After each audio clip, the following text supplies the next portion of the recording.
Jordan Ellis here for Low Kick MMA. Today I'm joined by Billy Quarantillo, who faces Kyle Nelson on UFC Vegas 10. How's it going, Billy? I'm doing great, man. Thanks for having me. So yeah, it's basically fight week now. So how's everything going? It's creeping closer. Yeah, it's getting there. I was getting really excited watching the fights last night, and they said we're on the main card, so I'm super excited about that. The UFC, I think they're getting behind me a little bit. They're putting me on the main card, back-to-back fights, and I think it's gonna be a great fight. And in terms of what's coming up for you this week, does the training taper off now, and then it's all about weight cut? What happens now for you? Yeah, pretty much. We had a really hard sparring session on Friday. Myself, UFC fighter Matt Frivola, we're both fighting on this card, so we got really good training in. We're here in Tampa, Florida, and we had one really hard session on Friday. Yesterday we did like sprints and conditioning. Today I'm gonna have like kind of a light day. It's kind of like my rest day of the week. And it's pretty much cutting weight and just doing a lot of technique at this point. I'm ready, man. I think I could fight right now if I had to, and now we just got to make sure the weight's right and everything. And in terms of that weight, I know last time for you it's a 150 catch weight. Is it 145 this time? Yes, 145 this time. Which I'm looking at now. I'm looking at the scale now, and I'm like, oh, 150 would be a lot easier right now. But yeah, my frame, I've trained with a lot of guys who are lightweights, who are 155s. And some of them are huge, so my frame I'm definitely made for 145. Of course, I don't mind doing the catch weight fights. I think Spike had a little bit of a size advantage on me, but featherweight is my weight class. And just with fight week, obviously we're in COVID world right now, and things are a bit weird, and we've seen that with yesterday's card where it kind of felt a bit, and there was only 7 fights on there. Is that something you worry about, or is it out of your control and it's just focusing on what you can do? Yeah, I try not to worry about it. And we actually the UFC now, since the last few months, now they're having us send in. We actually already sent in a COVID test. They're going to end up testing us another 2 times. Once we get there, and then again on Friday. So I'm negative now. So that's all I could, I did my part, and, I made sure I did as much as I could to be safe. But now I can't really change what I do because I got to cut the weight. I got to make sure I'm on point. So it's something I try not to think about because, it's out of my control. But it's obviously a possibility, and it's very unfortunate. It's been canceling a lot of fights. Yeah. And just moving on to, you did mention your last fight against Spike Carlisle. It was a fun one, and you've had some time to reflect on that. What do you make of it? How do you feel you performed that night? Yeah, so that was one of those fights. It was kind of a gamble to take the fight, because I was supposed to fight Gavin Tucker, who's a lot smaller than Spike, and that was going to be at featherweight, and when they asked when I wanted to fight, it was a lot sooner than they thought, and they said we don't have to take this fight because they were looking for opponents for Spike at lightweight, but they said, what do you think of it at 150 since he fought at featherweight before, and he said let's do it. I'm a fighter. I like to fight, and I want to get as many fights as I can in the UFC, obviously. So overall, I think it went kind of how I thought it would go, where he'd be super explosive in the first round.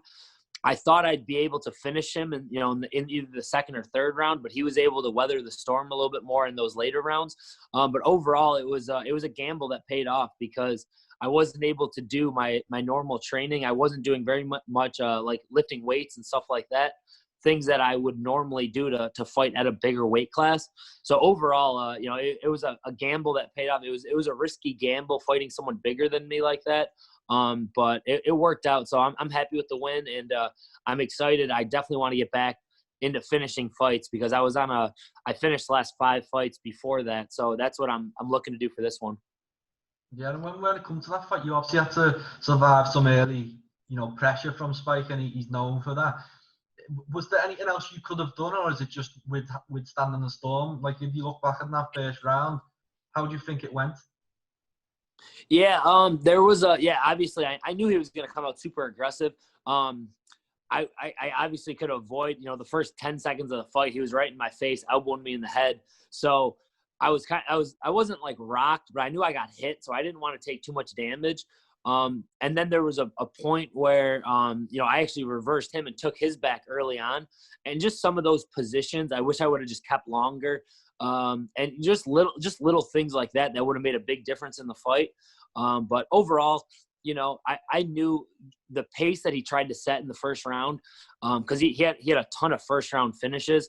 I knew that he wasn't going to be able to finish me in the first round, and that the longer just holding on to him and kind of wearing him out was kind of the strategy. And then I kind of took over in the later rounds. So obviously it could have went a little better in the first round, but I got the win, and that's the biggest deal at this point.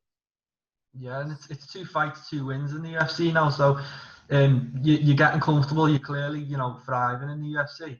Are you noticing the step up in competition? Is there a level where you're seeing that these guys are better and they're testing you a bit more? Or is it the same as you've had on the regional scenes? Yeah, I think, well, with Kilborn, the first fight, he kind of took it on short notice. So I knew either way, even if we had a whole camp, I think I would have been able to out-grapple Kilborn. Spike, with how big and how strong he was, didn't really throw me off because I saw it on the tapes, but that was something that I really didn't see. I haven't seen since Saul Rogers on The Ultimate Fighter, where I got whooped. So I'm getting used to fighting bigger, stronger guys like that. And I think Kyle's going to be no different in terms of how big and strong he is. But I think what I've done in this training camp is going to make a big difference. I did a lot more strength and conditioning. My cardio is always on point. We did a lot of Muay Thai. We did a lot of wrestling. We did a lot of jiu-jitsu, like always. And I think my strength and conditioning is going to make that difference now, that can keep up with these bigger, stronger guys. And you mentioned him there. Your next opponent is Kyle Nelson. So just overall, I want to get what you think of him as an opponent. Mm-hmm. Yeah, at first, I didn't know who Kyle was right away, but then I looked at his tapes and I recognized him from his last fight, the Polo Reyes fight. And he's tough, man. He's tough and he's durable. Overall, I didn't really look at a lot of his fights before the UFC because he didn't really have a really hard he really didn't take super hard fights before he got into the UFC. His biggest win was Kama Worthy, who I also knocked out. So that's a one similar opponent that we both knocked out. But yeah, he's tough. He's well-rounded. He's got a lot of different types of wins, just like me. And but I think I definitely have some advantages, especially even on the feet, where I think he wants to keep the fight. So I think the fans are in for a real treat because I think we both think we're better on the feet. So I think that's going to be an exciting thing to see what happens. And you mentioned there about watching tapes and things like that. Is that something you concentrate on, where you like to study up and watch your opponents before you get in there with them?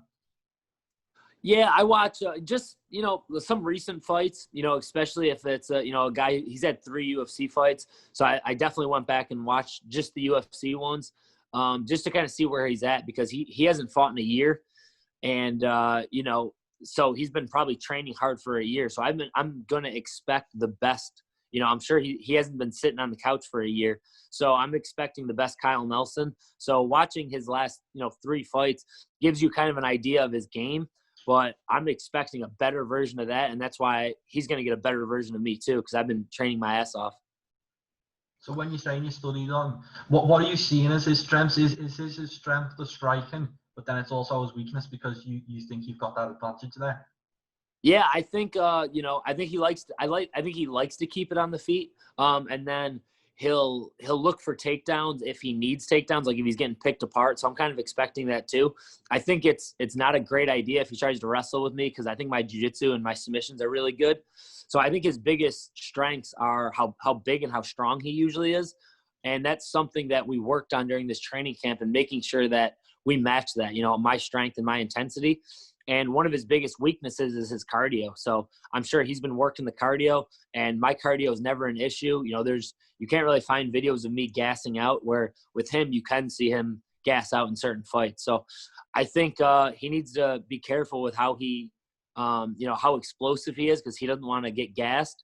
And if he can't finish me in the first round, he's in trouble, just like Spike was. We actually spoke to Kyle a few days ago. One of our guys spoke to him, and that was his prediction. He expects to finish this fight in the first round.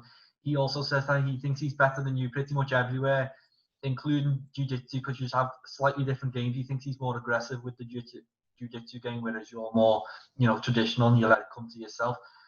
So I just want to get your prediction and, obviously give you that prediction first. Yeah, I have. Yeah, I actually heard that in another interview that he thinks he's better everywhere. He's 1-2 in the UFC, so he needs to have some self-confidence in himself, and it's a fight, man. So I'm not like bitter about that. I think it's kind of funny that he thinks he's better everywhere, where I've never been submitted and he has, and I've never, I'm not 1-2 in my last 3 fights. At the same time, it's still going to be a fight, and I know where I can beat him, and I know that I know how good I am. So I'll just say that. So good, best of luck to him. But I'm going into this fight with a lot of confidence. I'm on I think a 7-fight winning streak with a lot of finishes and a lot of different variety finishes. And also my gas tank is just really on point. So whether we get super aggressive earlier, the fight goes on, it's going to be a great fight and a good way to start off the main card. And in terms of what you think will happen on fight night, you said earlier you want to get back to finishing fights. Is that what you see happening on Saturday? 100%. Yeah, I'm going to finish this fight. I look at and I think that's a reason why I'm able to get a lot of finishes is because I have a lot of different weapons. I'm a black belt in jiu-jitsu. I hit hard. When I get you down, I'm going to just keep hitting you. If I do get put in a bad position, I'm just going to keep making you work and work and work. And, I think I can definitely tag him early on the feet. And like I said, the longer the fight goes, I'm just going to be in his face the whole time. And he's going to break just like most people do. And beyond this, obviously, we're not looking past Kyle Nelson, but what do you want for the rest of 2020? Some people are being really active during this COVID thing. A lot of people are fighting as well. So do you want to fight again this year? Yeah, definitely. I definitely want to. I'm trying to look at probably December, maybe December 5th or December 12th. I know there's some pretty big cards coming up. I know Darren Till's on the 5th card, and I think the 12th is a pay-per-view. So end of December, I think would be good. Get one more in, make it a 3-fight year. And, as crazy of a year that 2020 has been, this could turn out being, my best year financially, career-wise, relationship-wise with my, fiance, soon-to-be wife soon. We bought a house earlier in the year. So it's just been a great year. I'm in a great place mentally. And nothing Kyle says is going to throw that off. Well, congratulations on all that. It sounds like it's going well for you. Beyond 2020, how quick do you want to move towards the rankings? Obviously, you're not the youngest guy, but you're also not the oldest guy. So how quickly do you move now after this fight? Yeah, for sure, man. I'm 31, so I definitely, got a little bit of work to do to catch up. So the game plan is, I don't want to overlook Kyle, but definitely go out there and get a big win on Saturday. That puts me a little bit higher. And then, Gavin Tucker's been chirping me a little bit. We were originally scheduled to fight during COVID, and he still wants that fight. I still want that fight. So I think, that's definitely a possibility in December. And then I think the next fight after that's right up in the rankings or, one of a big name, whether it's, a veteran or a guy that's surging just like me. I think it's right there towards the end of the year next year. It's when I'm going to take those shots. Okay, well, that all sounds great. I can't wait to watch your fight this weekend. That's everything from me, unless you've got anything to add. No, man, I appreciate you having me. No, not at all. Yeah, good luck with everything. Weight cut, the fight. Can't wait to watch. I appreciate it, man. Take care.